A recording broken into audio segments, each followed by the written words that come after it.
¿Cómo están, queridos amigos? Bienvenidos. Esto es Nuevas Voces en Agricultura, jueves 28 de septiembre, ya terminando el mes de la patria, un mes que pasó volando ante la conmemoración y la discusión que tuvimos por el 11 de septiembre, el 18 de septiembre, lo que ha pasado después de este fin de semana largo. Y como es habitual aquí día jueves, vamos a conversar de historia. Ya está con nosotros Alejandro San Francisco, académico de la Universidad San Sebastián y de la Universidad Católica, director de formación de Res Pública. ¿Cómo estás, Alejandro? Bienvenido. Muy bien, Tomás, mucho gusto, muchas gracias. Feliz de estar terminando ya septiembre en nuestro jueves de historia. Alejandro, tenemos un tema interesante que tiene bastante carne desde el punto de vista histórico, porque el día de ayer, en una nota que saca en el Mercurio, el diario del Mercurio, eh, venía precisamente una reflexión tuya a propósito de la convocatoria que hay para este sábado 30 de septiembre para una manifestación, sí, bien digo una manifestación, una convocatoria, en apoyo al presidente Boric, ¿no? Tanto así que el senador comunista Daniel Núñez tuiteó: este sábado nos vemos a las 10 horas en la Plaza de la Constitución. Esta manifestación la defendió el Frente Amplio, diciendo que la gente se podía expresar libremente. Y es interesante analizar las razones de esta manifestación, pero también cómo ha sido la movilización popular en apoyo o en contra de gobernantes, de gobiernos en general, porque es algo quizás a lo que uno no está acostumbrado, que haya una marcha en apoyo. No tengo recuerdo que te haya habido el presidente Piñera, ni menos para la presidenta Bachelet, pero sí en la historia, ¿no? Entonces, primero, ¿cómo ves cómo es esta manifestación en apoyo al presidente Boric? ¿A qué crees que responde? Y luego vamos a ver algunos casos en la historia que son bien paradigmáticos. A mí me parece que se han producido dos cosas este año. Por una parte, se ha producido una consolidación de la mayoría opositora respecto del gobierno. Si tú miras cualquier encuesta y le sumas la elección del 7 de mayo, es evidente que la mayoría social, la mayoría ciudadana es contraria al gobierno del presidente Gabriel Boric. Pero eso va en paralelo con una cosa que a la gente le cuesta entender o nos cuesta entender como sociedad, que es la consistencia en torno al 30% en el apoyo al presidente Gabriel Boric. O sea, a diferencia de los presidentes Piñera y Bachelet, que Mm. bajaron del 20% durante sus administraciones, el presidente Boric tiene permanentemente ese 30%. Y si tú observas, por ejemplo, con atención lo que fue la conmemoración de los 50 años del 11 de septiembre, el presidente Gabriel Boric en general actuó para ese 30%, Mm. para reflejarlo muy bien, para ser leal histórica y políticamente a lo que reflejaba la Unidad Popular, el Frente Amplio, el Partido Comunista, el Partido Socialista Histórico y ciertamente los sectores más afines al gobierno. Entonces yo creo que se mezclan esas dos cosas. Por un lado, la consolidación de una posición mayoritaria, pero también la fortaleza que existe en el 30% del gobierno. ¿Qué tiene que ver eso con la marcha? A mí me parece que los gobiernos, ¿cómo pueden expresar su capacidad o su liderazgo? Primero con triunfos electorales. Estos son las elecciones parlamentarias cuando hay entremedio. Claro, Antes eran las elecciones parlamentarias que había cuando se moría un diputado, un senador, claro, las complementarias. las complementarias. Puede ser en las elecciones municipales. Hoy día es en las elecciones o plebiscitos de carácter constituyente. Al presidente Piñera le fue mal en la constituyente, le fue mal al presidente Boric en la constituyente. Esa es una forma de medir. Segundo son las encuestas. Hoy día tenemos encuestas semanales, mensuales, del más distinto tipo, entonces esa es una segunda forma de medir fuerza. Tercero, la capacidad de liderar la agenda. O sea, si efectivamente lo que se está discutiendo a nivel de opinión pública es lo que instaló el gobierno o son los mil problemas que suceden cada día y que te llevan la agenda para otro lado. Y por último, lo que podríamos llamar la movilización ciudadana. Si tú recuerdas el primer gobierno del presidente Sebastián Piñera, el 2011, la movilización de los estudiantes universitarios, o el primer gobierno de la presidenta Michelle Bachelet, la revolución de los pingüinos, se da una clara negativa respecto a esas administraciones por la movilización estudiantil. En todo este escenario, tienes razón tú en que es menos habitual Mm. que haya manifestaciones en favor del gobierno, pero se ve que el gobierno quiere cambiar un poco el El giro eje. de las cosas, el eje de las cosas. Alejandro, viendo la historia, nos ha tocado conversar este año, a propósito del 11 de septiembre del 73, las movilizaciones populares, por ejemplo, durante el gobierno de la Unidad Popular, que eran muy intensas, ¿no? De oposición al gobierno a la Unidad Popular, pero hubo también en defensa, hubo incluso en disputa, digamos. Y eso ocurría habitualmente en la historia, ¿no? Que hubiese movilización popular en favor de gobiernos o en favor de proyectos políticos. Quizás en Chile en el último tiempo las principales movilizaciones han sido por tema, ¿no? La movilización de estudiantil, el 2006 y el 2011, la marcha contra la AFP, el 8 de marzo por el tema de las mujeres, por supuesto el 25 de octubre como un tema especial después del 18. Eh, en el pasado, en la historia de Chile, ¿dónde podríamos encontrar el origen o ejemplos de manifestaciones en que efectivamente un grupo de personas sale a la calle a defender a un gobierno o a defender a un presidente? A decir, oye, aquí está una mayoría social, una mayoría ciudadana, que nunca mayoritaria en las marchas, pero que en fin ahí da una señal, en apoyo al presidente, en apoyo al proyecto del gobierno. En el siglo XX, ¿dónde se encontraba ese tipo de cosas? Mira, si me permite, puedo bajar al 19 porque Perfecto. hay un estudio excelente, realmente un muy buen trabajo de Rafael Sagredo, Premio Nacional de Historia, académico de la Universidad Católica. Rafael, en su estudio Vapor al Norte, Tren al Sur, el viaje como práctica política en Chile, él estudia lo que fueron los viajes del presidente José Manuel Balmaceda. Y es impresionante cómo Balmaceda tenía como, podríamos decir, un doble efecto de su viaje. Por un lado, él llevaba el Estado, al ir él Claro. a provincia, él llevaba el Estado a las provincias, a Tarapacá, a La Serena, qué sé yo, a Talcahuano, a Malleco. Pero paralelamente, la gente se manifestaba, o sea, la gente se reunía, quería verlo, eventualmente tocarlo, quería conocer su figura y manifestarle su adhesión.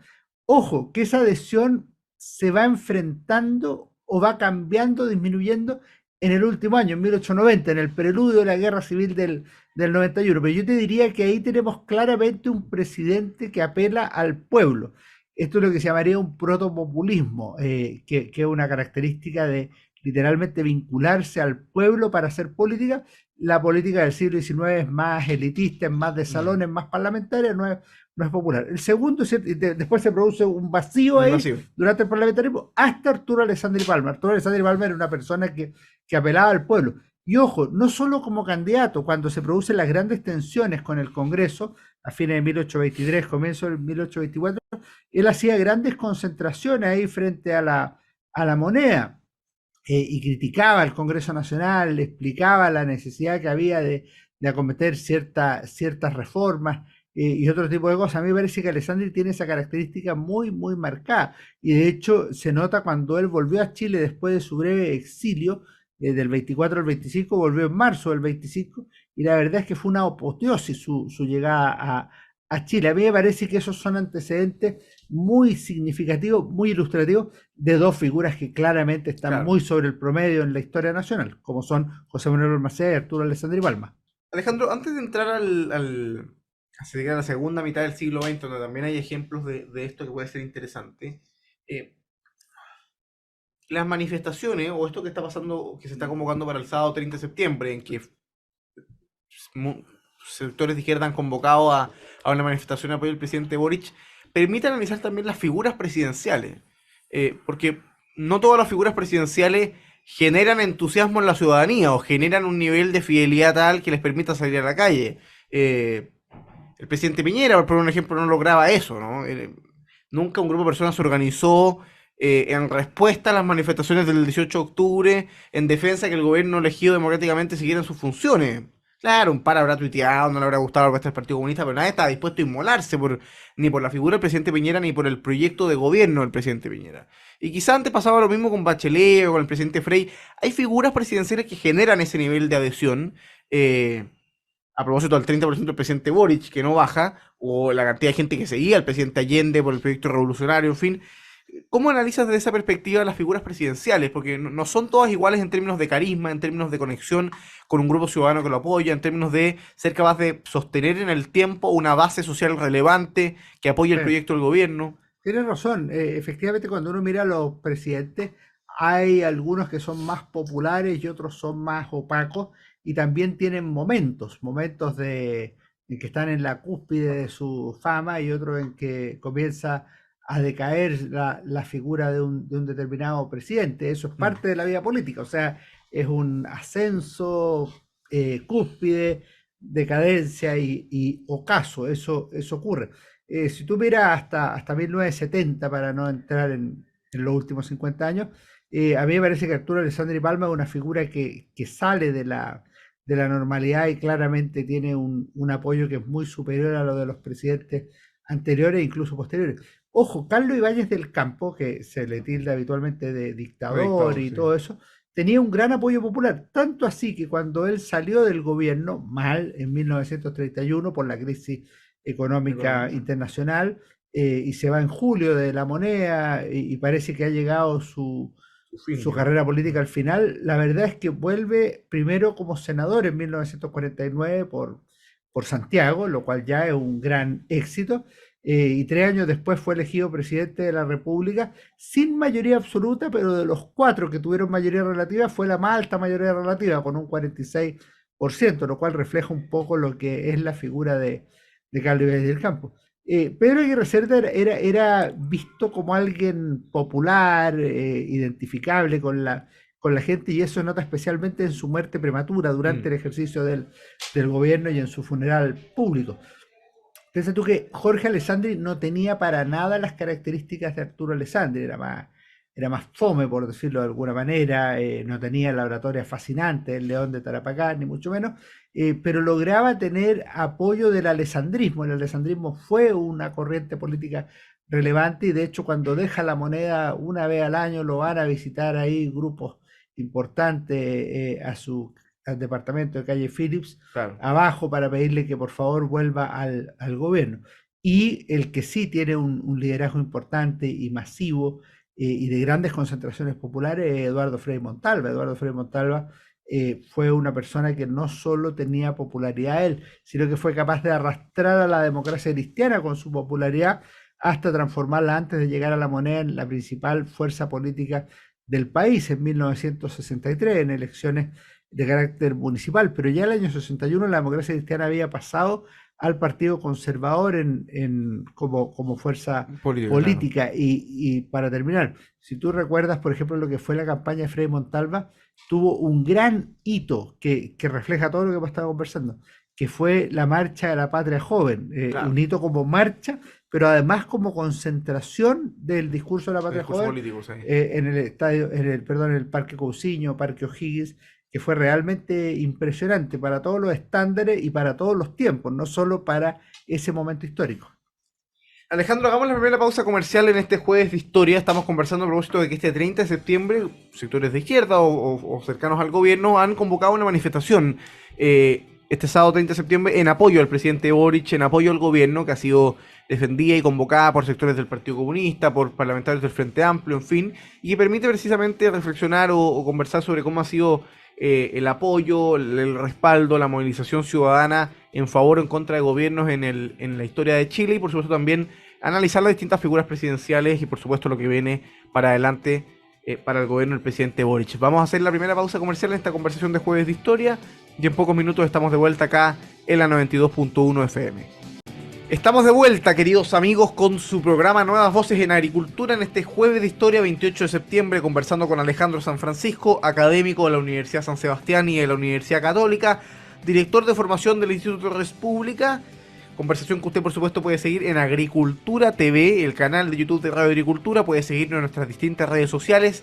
En Twitter, Nuevas Voces 921, Nuevas Voces 921. En Instagram y TikTok, Nuevas Voces Chile. Y también, por supuesto, en YouTube, Nuevas Voces Chile, donde además usted puede ver hoy día, jueves a las 20 horas, una nueva edición del programa Sin Anestesia con el doctor Acosta en Nuevas Voces Chile en YouTube. Vamos a saludar, por supuesto, a quienes hacen posible el programa y seguimos conversando con Alejandro San Francisco acá en la 92.1 FM. Posgrados de la Universidad San Sebastián cuenta con más de 100 programas en diversas áreas del conocimiento. Más de 14.000 egresados han preferido su magíster, diplomados, postítulos y especialidades. Conoce más en posgrados.uss.cl. En Enel buscamos cuidarte, que tu servicio eléctrico sea continuo y de calidad. Por eso, si sabes de un hurto de cables que haya generado corte de electricidad en tu barrio, puedes denunciarlo de manera anónima al 600-696-0000. Ayúdanos a evitar esta práctica ilegal y a mantenernos seguros con Enel. Y lo mejor de trabajar en BCI es que puedes contribuir desde tu propósito a hacer una diferencia en la vida de las personas y de la comunidad. Y Carlos Herrera, máster en aceros y más, que es administrada por la segunda generación familiar, te espera en sus sucursales con una atención especializada para apoyar en todo lo que necesitas para la realización de tus proyectos. Más información, por supuesto, en carlosherrera.cl. Alejandro, a propósito de figuras que han suscitado movilizaciones en apoyo y también en contradicción, quizás las más paradigmáticas de la segunda mitad del siglo XX son naturalmente el presidente Allende y el presidente Pinochet, que son figuras que cuentan con apoyo, pero con detractores en momentos en general de bastante polarización o activación política. Hemos conversado la movilización en el gobierno de la Unidad Popular, lo mismo ocurre sobre todo en la segunda mitad, si se quiere, el gobierno del presidente Pinochet, del gobierno militar. Entonces, es interesante también abordar, primero, en el caso del gobierno del presidente Allende, que es quizás la figura más cercana históricamente a la del presidente Boric. Fueron 3 años de gobierno con mucha movilización en contra, pero también con grandes grupos de apoyo al gobierno. ¿Cómo se vio desde el punto de vista de la movilización, de las manifestaciones en favor del gobierno del presidente Allende ese periodo entre el 70 y el 73? Primero déjame plantear una dicotomía que se produce desde el 90 en adelante y desde el 90 hacia atrás. Si tú miras los presidentes elegidos con amplias mayorías en la historia de Chile, todos son del 90 para adelante, salvo Frei Montalva, Claro. podríamos decir, antes del 70. ¿Qué significa eso? Que Patricio Elwin, Eduardo Frei, Ricardo Lagos, Michelle Bachelet en 2 ocasiones, Sebastián Piñera en 2 ocasiones y Gabriel Boric en una, todos fueron elegidos con mayoría absoluta de los Claro, votos, más del 50% de los más votos. del 50% de los votos, con gran apoyo ciudadano, ciudadano entendido como ciudadano elector. Por supuesto. Y en ese sentido tienen una legitimidad democrática indudable. ¿Qué es lo que pasa entre el 70 y el 90?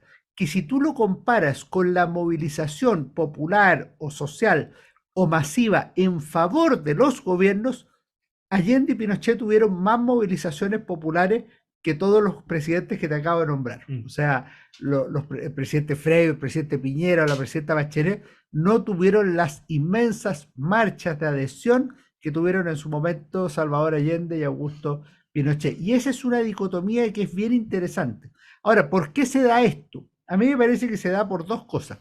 Primero, por la hiperpolitización que existió en algún minuto en la sociedad chilena entre 1970 y 1990. Hiperpolitización. Pero en segundo lugar, por la hipermovilización, particularmente en los 3 años de la Unidad Popular y en los últimos años del régimen militar. ¿Y a qué se debe esa hipermovilización? Al menos un aspecto al sentido o sentimiento de amenaza que existe. Es decir, la Unidad Popular estimó que estaba haciendo una revolución, que era una revolución muy importante e histórica para Chile, y que tenía a la vuelta de la esquina la amenaza de la guerra civil o el golpismo. Entonces no bastaba con decir, hoy obtuvimos el 36% de votos en las elecciones, Claro. o el 44% en las parlamentarias. No, necesitamos sostener al gobierno en la calle, en la calle. ¿Y por qué en la calle? Bueno, porque la política se jugaba cotidianamente también en la calle. De hecho, a partir del paro de octubre de 1972, la oposición le empieza a disputar la calle al gobierno. Esto había empezado antes, había empezado durante la visita de Fidel Castro con la marcha de las cacerolas vacías, pero es una manifestación relativamente pequeña. Y yo creo que eso es el impulso para lo que va a ser el 72 y el 73. Cuando tú miras las manifestaciones del 73 contra la Escuela Nacional Unificada, por los trabajadores del teniente o el paro general de agosto, la verdad es que ya ha cambiado la correlación de fuerza. O sea, la oposición tiene más calle que la izquierda en ese minuto histórico. Entonces yo te diría a tu pregunta, a mí me parece que en el gobierno de la Unidad Popular hay una movilización muy contundente en favor de la Unidad Popular porque estaba el sueño de construir el socialismo. Y ojo, por una razón de carácter social adicional, porque se incorpora un grupo que estaba marginado de la lucha política, que eran los sectores más estrictamente populares, más pobres, que ven que los gobiernos anteriores lo habían dejado al margen, claro, y que la Unidad Popular los incorpora a la lucha política. Ahora, Alejandro, a propósito de la pregunta inicial de este bloque, se produce esta paradoja que existiendo movilizaciones muy profundas y importantes contra el gobierno, hay también grandes niveles de apoyo. Y te pregunto respecto a esta dimensión de la situación. eh, ¿Será que las movilizaciones se producen estrictamente en aquellas circunstancias en que hay polarización política? Pues lo conversábamos en la pausa, podemos conversar un minuto más, pero yo te preguntaba, por ejemplo, el caso del gobierno del presidente Elwin. Difícilmente es posible encontrar una movilización. O en el caso del primer gobierno del presidente Piñera, las movilizaciones eran por temas, por educación. Son en buena medida contra el gobierno, pero son principalmente por temas. ¿Cuánto afecta la polarización en el sentido de que hay una disputa política en el ambiente muy presente para motivar movilizaciones de este tipo? Yo creo que es crucial la polarización, pero también la amenaza al régimen. O sea, ahora, cuando uno dice, bueno, pero ¿cuál es la amenaza al gobierno de la Unidad Popular? La amenaza que ellos temen es que el régimen se acabe antes de tiempo y haya un golpe de Estado o algo por el estilo. En el caso de Pinochet, la amenaza que percibe el gobierno es la amenaza comunista y sobre esa dualidad se construye la política. Entonces, podríamos decirlo así, el eje marxismo-antimarxismo permanecen los dos gobiernos, pero a su vez la oposición instala después contra Pinochet el eje lucha contra la dictadura. Claro. Entonces, eso es lo que genera una gran movilización y en la parte práctica no es solo la polarización, es el factor amenaza y es la hiperpolitización. ¿Qué pasa con Patricio Elwin? Patricio Elwin tendrá gente a favor y gente en contra, pero ocurren dos cosas. Primero, ganó de manera contundente y la sociedad en su conjunto le reconoce la legitimidad para guiar los destinos del país. Esa es la primera idea. Y en segundo lugar, se sabe, se reconoce, se cree que el presidente Elwin va a cumplir la constitución y las leyes, Claro. de manera que no es una amenaza ni para la democracia, ni para el orden jurídico, ni nada por el estilo. Alejandro, una pregunta a propósito de nuevo del cruce, ¿ah? Porque, y que nos permite hablar también de las movilizaciones en el gobierno militar. Esta movilización que se convoca al presidente Boric, uno puede hacer de nuevo diferencias o distinciones entre los tipos de liderazgo de unos y otros, pero pareciera ser que al menos en el último tiempo, pero quizás en general en la historia, la izquierda tiene más conciencia y trabaja más por instalar y cultivar sus referentes políticos y apoyar sus causas políticas que la derecha. Eh, en los últimos 15 años, prácticamente todas las movilizaciones sociales, ciudadanas, las marchas, han sido asociadas a causas de izquierda, salvo cosas del derecho a la vida organizadas, pero el resto, tema de no más FP, lo de las mujeres, claro, ahí puede haber algo más de transversalidad, pero en general las que lideran son agendas muy ideológicas y muy claras. Lo de la educación en el 2011 es un poco lo mismo, el 18 de octubre y el 25 de octubre, claro, podría tener algo de transversalidad, pero también el liderazgo era más bien. ¿Por qué se produce ese fenómeno? Y eso habitual en la historia, es decir, la calle, con excepción del periodo que acabamos de conversar, 72, 73 y la oposición en la UP, la izquierda es más de estar en la calle, de generar esta movilización, porque a mí no me cabe en la cabeza que el día de mañana, con lo que conversábamos hace algunos minutos, movilización en apoyo al presidente Piñera. Claro, no puede decir efectivamente no tiene el liderazgo, no genera la mística, puede ser, pero en general es difícil que eso se produzca. ¿Por qué se da eso? Es algo habitual en la historia? ¿Es distinto en otros países, por ejemplo?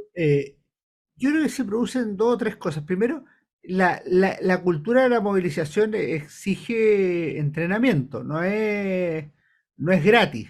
No llegar y levantarse, Y digamos. por eso hay países que tienen más movilización que otros. De distintos tipos de movilización, ¿ah? Hay movilizaciones que son espontáneas, eso es lo que surgió, por ejemplo, con la crisis del modelo el 2008 en distintos países del mundo, que fueron movilizaciones, entre comillas, espontáneas de resistencia que en general capitalizaron grupos cercanos a la radicalización de la democracia o al populismo. Ese es una.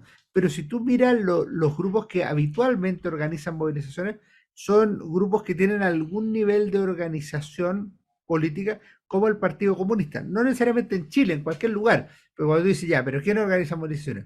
Las asociaciones de trabajadores, los grupos de trabajadores. La CUT antes de 1933, desde el 53 que se fundó. Pero claro, en la primera etapa es verdad que lo tiene un líder independiente como Clotario Blest, pero después está fuertemente influenciada por el Partido Comunista. Esa sería Sí. una cuestión.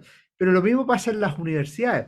Ojo que las universidades no son comunistas. Las universidades tú, entre el año 67 y el 73, tú tienes demócrata cristiana, comunista, mirista, en Concepción y gremialistas en la Católica y en la Católica de Valparaíso. Y a partir del 85 las universidades también movilizan mucho y son fundamentalmente demócratas cristianas. O sea, Claro. ahí de nuevo hay una presencia popular que es bien grande. Pero claro, la derecha, ¿qué movimientos tiene en que el referente de liderazgo o de grupo sea de ella que le permita movilizar? Tiene muy Muy poco. poco. No tiene, probablemente con la unidad popular se quebra porque la amenaza es el comunismo, pero las movilizaciones no son de derecha, Claro, son son contra. transversales. Son contra, pero son transversales. O sea, las mujeres, ¿quiénes son? Bueno, hay mujeres de derecha, pero también hay mujeres democráticas, hay mujeres que no están en política. El paro de octubre es transversal. Puede haber más gente de derecha en algunos puestos y todo eso. Los trabajadores tenientes no son de derecha. En la ENU son los padres de familia, Claro. la FEU que era gremialista, la Iglesia Católica. O sea, hay una transversalidad. La izquierda en ese sentido es más orgánica en su capacidad de movilizar gente. Ahora, Alejandro, me acordaba mientras conversábamos, me tocó estar alguna vez, estoy dando a cortarme cuándo, em, o sea, a propósito de qué, pero me tocó estar en España con el Instituto de República y fuimos a una manifestación realmente masiva en la Plaza Colón en Madrid, convocada por partidos de derechas. Yo creo que era por el tema de la unidad de España. Yo creo que era por Cataluña, sí. Y era realmente impresionante ver la cantidad de gente manifestar. Claro, hay gente que era militante partido del Partido Popular o de Vox, pero habían cientos de miles de personas, o decenas de miles de personas. Varios de ellos deben tener algún tipo de orientación política, pero no es que estén en política activa, Sí. y salen a la calle, se manifiestan. Y vi el otro día unas fotos que subía Cayetana Álvarez de Toledo en la misma línea, el fin de semana pasado, también en Madrid, por el tema ahora están discutiendo la investidura del nuevo gobierno. Entonces uno dice, bueno, ¿será un fenómeno chileno el tema, ese Pero cruce? no, pues te das cuenta que se cumple el mismo patrón. Claro, es contra algo y mucho más transversal. Y hay una amenaza. Y la amenaza es el quiebre de España. Es el fin de España como lo hemos Claro. conocido. Ahora en Es la Chile, división de España. ahora en Chile nadie salió a marchar contra la convención. Hubo que esperar el No, plebiscito, no, digamos. hubo marchas O sea, claro, muy los guasos, hubo focalizadas, hitos, sí, pero hubo hitos, pero hubo. Fíjate que eso generó mayor mayor movilización movilización. que la que habíamos tenido hace 6, 8, 8 10 años. años. Yo creo que ahí sí se notó. eh, y yo creo que si hubiera estado más peleado, o si el tema no Claro, mal, hubiera, o si el tema no en la hubiera quemada. sido una votación que se resuelve por votación y no por marcha, y hubiera sido un gobierno que esté instalando esas leyes, yo creo que hubiera producido Más mayor movilización. nivel de movilización. Hagamos una pausa comercial, estamos con Alejandro San Francisco acá en Nuevas Voces. En pocos minutos volvemos para seguir conversando, por supuesto, en este jueves de historia. Estamos de vuelta, queridos amigos, con su último bloque de conversación acá en Nuevas Voces de Agricultura, en este jueves de historia, 28 de septiembre, con Alejandro San Francisco acá en la 92.1 FM. Estábamos conversando y por supuesto dándole cierto contexto histórico y perspectiva a la manifestación que se convocó para este 30 de septiembre, que han defendido dirigentes oficialistas del gobierno en apoyo al presidente Boric. ¿En qué contexto se llama esta marcha, Alejandro? ¿Por qué será necesario salir a marchar en defensa del presidente Boric? ¿Cuál será la amenaza quizás que ve el gobierno? A mí me parece que se han producido dos o tres cosas que son relevantes. Primero, se acabó el 11 de septiembre, de manera tal que se cierra una etapa desde el punto de vista del gobierno, y lo que viene ahora desde el punto de vista institucional es el proyecto de nueva constitución, que evidentemente hay división en las fuerzas oficialistas. Hay sectores que desde el 7 de mayo y antes estaban en contra de la nueva constitución, fuera cual fuera, más o menos, o que se han ido bajando progresivamente. Hay otros, en cambio, que buscan algunos acuerdos o creen necesario cerrar el tema. Entonces, estamos en un escenario en que se avanza hacia.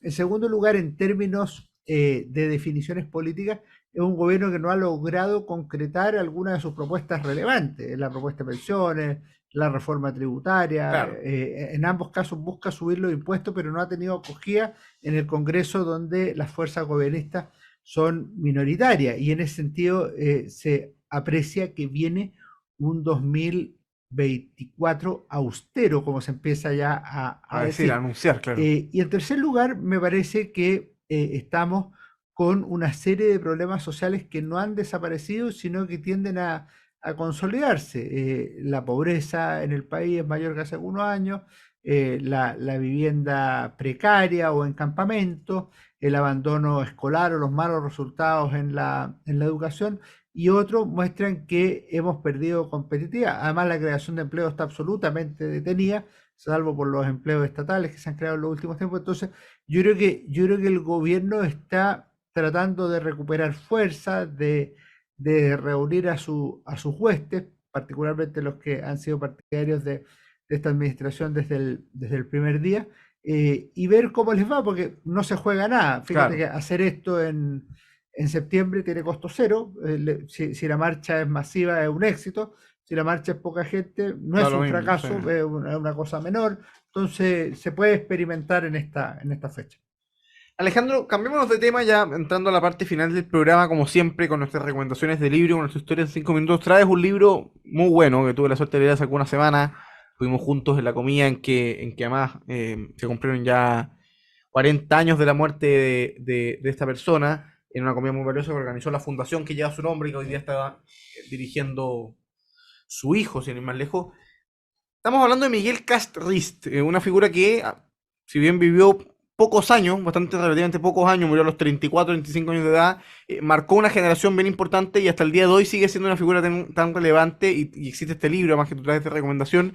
Antes de entrar al libro, en 3 minutos, ¿quién fue Miguel Cast? ¿Cuál fue la importancia de Miguel Cast y por qué 34 años marcó un antes y un después en la política chilena, en el servicio público chileno, Miguel Cast? A mí me parece que Miguel Cast fue una figura crucial en Chile de los años 70 y comienzos de los 80. Él nació en 1948 y murió el 18 de septiembre de 1983, de manera que murió muy joven, murió antes de cumplir los 35 años de edad. Y tuvo una vida frenética, o sea, hizo mucho en pocos años. Miguel Cast estudió ingeniería comercial en la Universidad Católica, donde además fue dirigente estudiantil, tanto en su facultad como en la Federación de Estudiantes de la Universidad Católica por el movimiento gremialista. Posteriormente fue a estudiar a Chicago, a la Universidad de Chicago, en estos convenios que existían entre la Claro, Católica de economía y era. Chicago, y fue un alumno brillante. Había un mito que después se estudiaba en los años siguientes con los cuadernos de Miguel Cast. Mito, en realidad, lo que no era mito era que era un alumno realmente excepcional. Y pensando quedarse a vivir fuera de Chile, finalmente tomó la decisión de volver al país y no lo hizo en el ámbito privado, sino que se fue a trabajar al sector público. Piensa tú que él regresa al país a los 25, 26 años, y ahí se va involucrando en la reforma o revolución económica que está llevando a cabo el gobierno militar, Sí. particularmente los Chicago Boys, el plan de recuperación económica y otros. La obsesión de Miguel Cast en ese minuto es la extrema pobreza que hay en Chile, y por eso una de sus primeras tareas es realizar junto con Sergio Molina el mapa de la extrema pobreza que se publica en 1975, y tiene cifras lapidarias. O sea, la extrema pobreza en Chile era en torno al 25%, la pobreza, esto lo he leído en otros textos también, puede ser en torno al 70%, poco más, poco menos. Y Miguel Cast dice, bueno, hay que focalizar los recursos del Estado en aquellos que tienen menos, en aquellos que están abandonados, en aquellos que están en condiciones de miseria. Y esa es una de las obsesiones que tiene en su vida, la derrota de la pobreza. La otra, podríamos decir, obsesión es incorporar jóvenes al servicio público. Entonces, muchos de sus discípulos dicen, él organizaba habitualmente unos frugales almuerzos en Odeplan, él fue Los ministro de famosos almuerzos Odeplan, de los plan. y resulta que ahí convencía a la gente para que se fuera a trabajar en regiones, para que se fuera a trabajar en las seremías, en cargos menos bien pagados que en el sector privado, pero que tenían esta satisfacción de generar Mm. algunos cambios que podían ser relevantes para las personas. A mí me ha tocado trabajar o conocer a varios que fueron discípulos de Miguel Cast en Odeplan.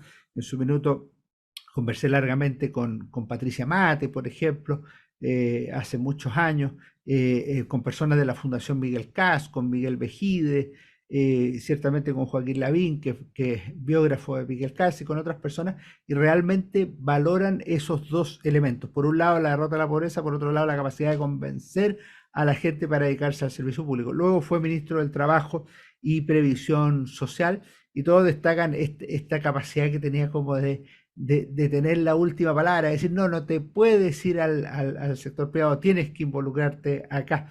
En la Universidad de San Sebastián, donde estamos haciendo la historia de Chile, dos de nuestros investigadores, don Ricardo Coyumbia, mi José Manuel Castro, entrevistaron a la Juanita Elton y ella tenía recuerdos tremendos también de Miguel Kast, de lo que fue esta impronta que él le dio al servicio público y a lo que ellos tenían que hacer.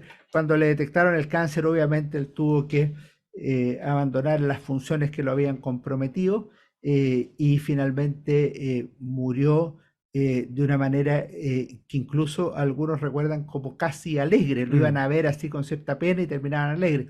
Muchos rezaban el rosario, él para las grandes dificultades rezaba Mil Ave María, él pertenecía al movimiento de Schoenstatt, era muy devoto de la Virgen, entonces fue una persona que yo diría que marcó una generación, tuvo un impacto grande y en ese sentido lo que ha hecho la Fundación Miguel Kast a través de distintas figuras de reflotar el legado de Miguel Kast, creo que es un aporte a la sociedad actual. Una de esas formas ha sido precisamente la reedición de este libro, Alejandro, que es tu recomendación, que es Pasión de Vivir, el legado de Miguel Kast, que lo reeditó Historia Chilena. En un minuto, cuéntanos de qué se trata el libro y por qué recomendárselo a los auditores. Pasión de Vivir, el legado de Miguel Kast a 40 años de su muerte, Joaquín Lavín Infante. Este libro se publicó en los años 80 y es un libro escrito de una manera pero suelta, rápida, narra la vida del niño Miguel Kast, joven y finalmente profesional, que estuvo en el servicio público, un convencido partidario de la economía de libre mercado, del servicio público, que trabajó en los ministerios. Tiene un prólogo muy bonito, muy bueno, de Patricia Mate, una persona que conoció mucho a Miguel Kast, socióloga y dedicada toda su vida a la educación, con un gran servicio. Este libro se puede encontrar en Busca Libre, se puede encontrar en librería. Este libro se lo puede leer en una tarde, ¿eh? Así es. Y la verdad es que no solo es un gran libro, sino que además es muy emocionante. Joaquín Lavín se comprometió a venir a Historia, Libro y Bandera a conversar sobre el libro Pasión de Vivir, el legado de Miguel Kast. Esta es la recomendación entonces de Alejandro San Francisco, Pasión de Vivir, el legado de Miguel Kast. Y con eso vamos cerrando nuestro programa acá en la 92.1 FM. Alejandro, gracias por acompañarnos como siempre en un nuevo Jueves de Historia. Ya se acabó septiembre, además. Se nos va septiembre. Nos veremos en octubre. Y el 5 de octubre se cumple el aniversario del plebiscito del 88, a 35 años. De eso vamos a estar conversando la próxima semana. Ustedes quédense en la 92.1 FM, ya viene Deportes en Agricultura. Nosotros nos reencontramos para cerrar esta semana de última de septiembre acá en Nuevas Voces. Mañana viernes a las 13 horas. Que estén muy bien. Chau, chau.